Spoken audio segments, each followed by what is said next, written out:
Hello friends, आज मैं आपको अपने चैनल पे वाणिज्य यानी कॉमर्स का लेसन प्लान बताऊंगी। हिंदी में टॉपिक हमारा होगा प्रबंधन। तो welcome to my channel. Start करते हैं अपना लेसन प्लान। सबसे पहले ऊपर डालेंगे लेसन प्लान नंबर, डेट, जिस डेट में आप टीचिंग कर रहे हैं, क्लास। ये जो टॉपिक है आपका प्रबंधन, ये आप 6 से लेके 12 तक पढ़ा सकते हैं।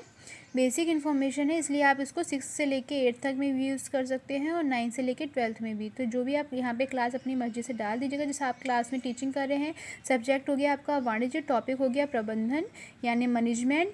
पीरियड आप सेकंड, थर्ड, फोर्थ जिस पीरियड में टीचिंग करें वो पीरियड डालेंगे। टाइम ड्यूरेशन आपकी 35 मिनट्स की होगी। यहाँ पर आप स्कूल का नाम डालेंगे। उसके बाद सामान्य उद्देश्य डालेंगे। सामान्य उद्देश्य में पहला उद्देश्य वाणिज्य विषय के प्रति छात्रों को जागरूक बनाना। सेकंड है छात्रों की रचनात्मक बुद्धि का विकास करना। थर्ड है छात्रों को वाणिज्य का दैनिक जीवन में महत्व बताना। फोर्थ है छात्रों की मानसिक शक्ति का विकास करना। फिफ्थ है छात्रों की अवलोकन शक्ति का विकास करना। सिक्स है छात्रों की वाणिज्य शास्त्र के प्रति आकर्षित करना। उसके बाद डालेंगे आप विशिष्ट उद्देश्य। विशिष्ट उद्देश्य में पहला है संज्ञानात्मक उद्देश्य, सेकंड है भावात्मक उद्देश्य, थर्ड है अनुप्रयोगात्मक उद्देश्य। भावात्मक उद्देश्य में आप 2 पॉइंट डालेंगे। छात्र प्रबंधन के बारे में पढ़ेंगे। सेकंड है छात्र प्रबंधन के बारे में प्रतिविज्ञान कर सकेंगे। भावात्मक उद्देश्य में पहला पॉइंट है छात्र प्रबंधन के संदर्भ में जानकारी प्राप्त करेंगे। सेकंड है छात्र प्रबंध का महत्व समझेंगे। थर्ड है अनुप्रयोगात्मक उद्देश्य। इसमें पहला पॉइंट है छात्र प्रबंध के प्रकारों की तुलना कर सकेंगे। सेकंड है छात्र प्रबंध का वर्णन करने में सक्षम होंगे। उसके बाद आप डालेंगे सहायक सामग्री, चौक, डस्टर, श्यामपट्ट व अन्य आवश्यक सामग्रियां। विधियों में डालेंगे प्रश्नोत्तर विधि और व्याख्यान विधि। पूर्व ज्ञान में सभी छात्र विषय से संबंधित सामान्य जानकारी रखते हैं। इसके बाद आप बनाएंगे लेसन प्लान का फॉर्मेट में आपको पहले ही बताया था। सबसे पहले पाठ्य वस्तु, उद्देश्यों का विशिष्टीकरण, शिक्षक कथन व क्रिया, छात्र क्रिया, शिक्षण विधि, श्यामपट्ट कार्य और सबसे लास्ट में मूल्यांकन।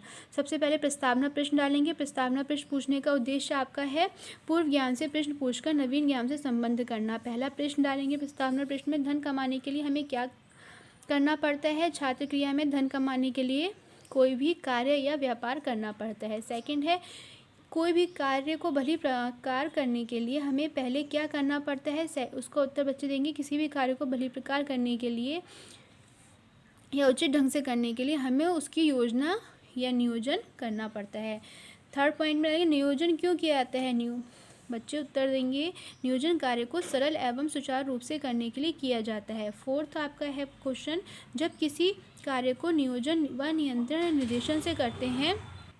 फोर्थ क्वेश्चन आपने किया, जब हम किसी कार्य का नियोजन, नियंत्रण व निर्देशन करते हैं तो उसे क्या कहते हैं। सभी छात्र इस क्वेश्चन में निरुत्तर हो जाएंगे। तो यहाँ पर आपका आ जाएगा समस्यात्मक प्रश्न। समस्यात्मक प्रश्न आप यहाँ पे शिक्षण विधि में डाल सकते हैं।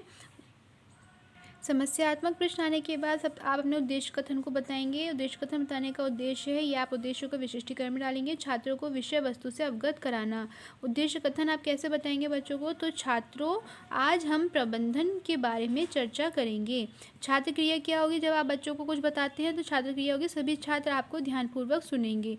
शिक्षण विधि में आप डालेंगे कथन विधि। उसके बाद अपना टॉपिक स्टार्ट करेंगे।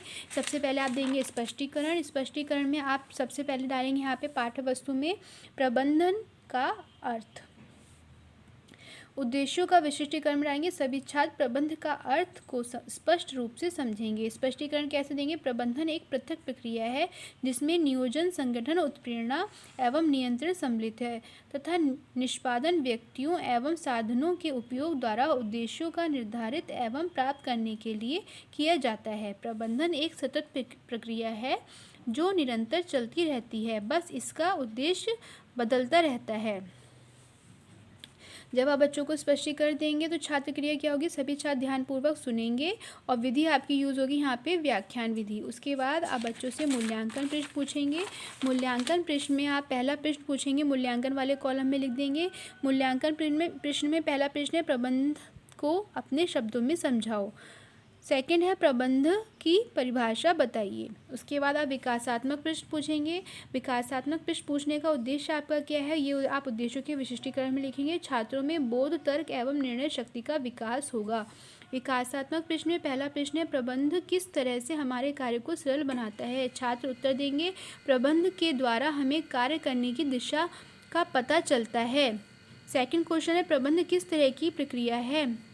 उत्तर देंगे छात्र, प्रबंध एक सतत प्रक्रिया है जो निरंतर चलती रहती है। थर्ड क्वेश्चन है, प्रबंध में किस तरह का विशिष्ट ज्ञान होना आवश्यक है। सभी छात्र इस क्वेश्चन पर निरुत्तर हो जाएंगे।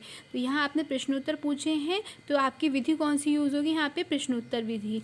जब बच्चे अटक गए किसी क्वेश्चन आपके क्वेश्चन पे, तो यहाँ पर आप डाल देंगे समस्यात्मक प्रश्न। उसके बाद नेक्स्ट आप अपने टॉपिक को आगे बढ़ाएंगे और पाठ्य वस्तु में डालेंगे प्रबंध की विशेषताएँ। उद्देश्य क्या है बताने का आपका?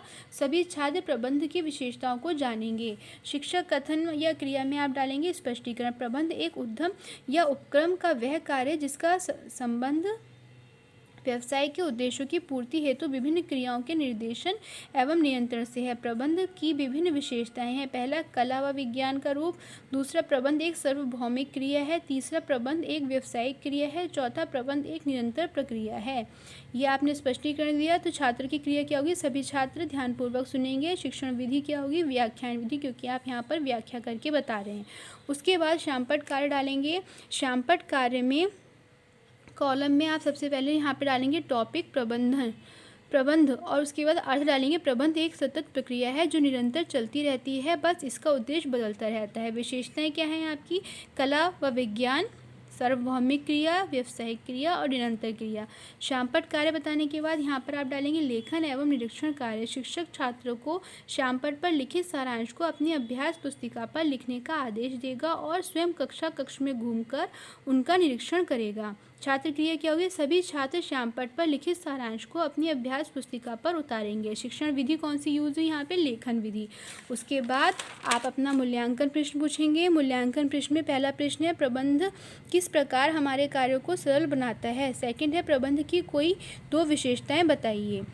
ये आपका टॉपिक यहाँ पर समाप्त हो गया। और अपना आप सबसे लास्ट में क्या देंगे बच्चों को? गृह कार्य। गृह कार्य में पाठ्य वस्तु में आप डालेंगे गृह कार्य। उद्देश्यों का विशिष्टीकरण में डालेंगे छात्रों को के प्राप्त ज्ञान के स्थायीकरण हेतु। गृह कार्य में पहला क्वेश्चन आपने दिया, प्रबंध का अर्थ एवं उसकी विशेषताओं को बताइए। सेकंड है, प्रबंध एक सतत प्रक्रिया है, समझाइए। छात्र क्रिया में सभी छात्र अपनी डायरी पर गृह कार्य नोट करेंगे। शिक्षण विधि में आप डाल देंगे लेखन विधि, क्योंकि बच्चे लिखने का काम कर रहे हैं, तो यहाँ पर विधि आ जाएगी आपकी लेखन विधि। ये आपका एक और लेसन प्लान यहाँ पर ख़त्म हो गया, प्रबंध। आपको कैसा लगा लेसन प्लान? कमेंट करके मुझे ज़रूर बताइएगा। मेरी वीडियोज़ अगर आपको पसंद आती है तो प्लीज़ लाइक और सब्सक्राइब कीजिएगा। Thank you.